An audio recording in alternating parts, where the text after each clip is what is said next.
pwede ba yun? Na ginawa na nilang, no? They used a single warrant of arrest which they showed to me as a license to convert the KOJC into a police garrison, into their instant boarding house, in converting the cathedral into the advanced command post, in using as a legal subterfuge a mere warrant of arrest, in staying in a school, and not only that, in excavating therein and tunneling therein for whatever purpose it may serve them. No?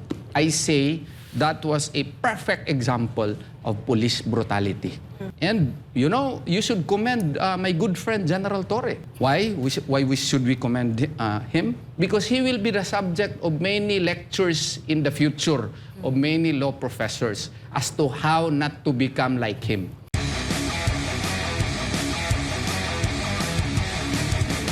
Ang tanong ko para sa mga abogado natin at saka sa iyo, Ma'am Hana.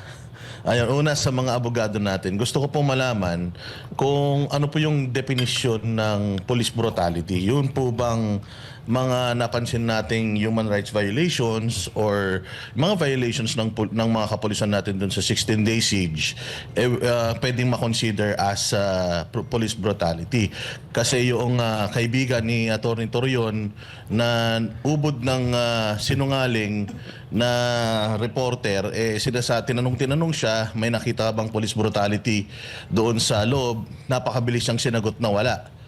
So yung bang paghuhukay doon ng walang pahintulot at yung pagsira sa mga properties, makukonsidera nating police brutality. And ang tanong ko naman kay Ma'am Hana, anong feeling na hindi ka nang sama at nandoon ka habang naririnig mo itong mga kasinungalingan ng mga resource person dyan sa Senado? Thank you very much. Ako siguro muna, kasi si Bobet nasali dun eh.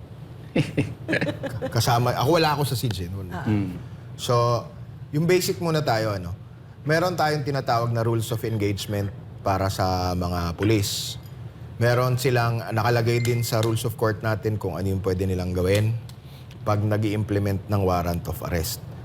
Yung sinasabing police brutality, kung lumapas or lumampas dun sa pwedeng gawin, di ba?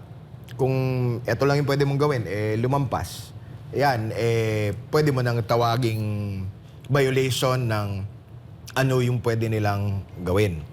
Kaya nga medyo masama din yung loob ko kanina at sinight yung statement ng IBP Davao City. Kasi fair naman yung statement ng IBP Davao City kasi nakalagay lang doon kung ano yung pwedeng gawin tsaka ano yung paglampas na sa pwedeng gawin. Hindi naman sinabi ng statement ng IBP Davao City na tama yung one side or the other. Ang sinabi lang, ito yung rule of law. Ito yung, ano ba yung limit ng pwedeng gawin. No? Kaya medyo masama din ang loob ko nun. Kasi dati din akong opisyal ng IBP Davao City Chapter, si Atty. Torion naman. Dati din, pareho kami naging governor. Tapos dati din siyang chapter president, no, ng IBP. So medyo masama yung loob ko nun at ginamit at sinabi raw ng IBP Davao City na walang mali na nangyari. Pero dun sa mga actual na nangyari dun, meron na ba kayong gipile na kaso? I have the right to remain silent.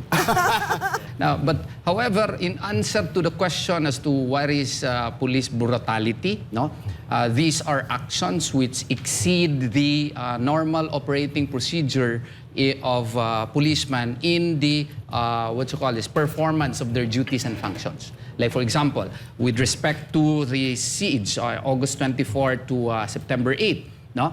Did the police exceed their functions in the service of one warrant of arrest? Pwede ba yun? Na ginawa na nilang, no? They used a single warrant of arrest which they showed to me as a license to convert the KOJC into a police garrison, into their instant boarding house, in converting the cathedral into the advanced command post, in using as a legal subterfuge a mere warrant of arrest, in staying in a school, and not only that, in excavating therein and tunneling therein for whatever purpose it may serve them. No? I say that was a perfect example of police brutality. No? And you know, you should commend my good friend General Torre. Why? You're very good friend. My very good friend. No, I have nothing personal against him. No, why? Should we commend him? Because he will be the subject of many lectures in the future of many law professors as to how not to become like him. Yes, that's true. That's my honest opinion on the matter. No, because this is the only instance where a warrant of arrest has been made more powerful than a search warrant and more powerful than any edicts or orders from a court because he practically lived there with 4,500 policemen, according to him, in the Senate investigation, and he made it his own house already, where his men were sleeping already in the lawn, and he prevented the members in praying in the cathedral. Any sane person would tell you that that is not correct. Because a warrant of arrest is a warrant of arrest. It cannot be used to already sequester a property for 16 days and act as if you are an owner. My good friend, General Torre, may have an opposing opinion about it, but I also have the right to express my own opinion. You filed a case against me for sedition anyway, punishable by reclusion temporal. No? So I also have the right to express my opinion on the matter. So, mali po yun, General. Wala lang siguro nakapagsabi sa iyo, pero ako na po nagsasabi sa iyo, huwag po niyong gawa. Huwag niyo pong gawaing model yung ginawa ni General Torre. Magkaletse-letse talaga ang buhay ninyo. Sa tanong ni ng aking magiting na kaibigan, si Attorney Jiktik Kumay, na-file na ba ako na kaso? Unlike him, no, I do not announce or telegraph my moves. Abangan na lang ang susunod na kabanata. Ayun. Hindi yun writ of possession. Hindi yung writ of possession. At dahil tinanong din ako ni Boss Dada, alam mo, Boss, habang nandun kami, of course, we respect lahat ng mga resource person, whatever ang kanilang mga emotions, statement, karapatan nila yan sabihin. But kami, na nandoon din na nandoon sa siege, kahit hindi ako magsalita, Boss Dada, videos, pictures, hindi magsisinungaling. Our proof, ebidensya natin na meron talagang police brutality. Name it, physical, emotional, psychological, kay bata, matanda, IP.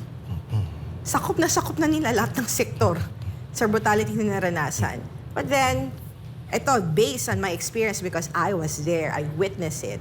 And then, yun nga, nirespeto natin yung pahayag nila kasi gaya na sinabi niya, limited ang kanilang naging access sa information daw at that time.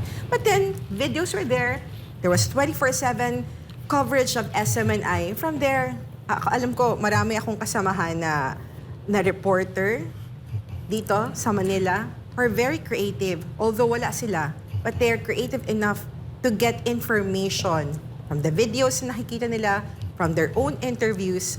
They can assess that there is indeed police brutality.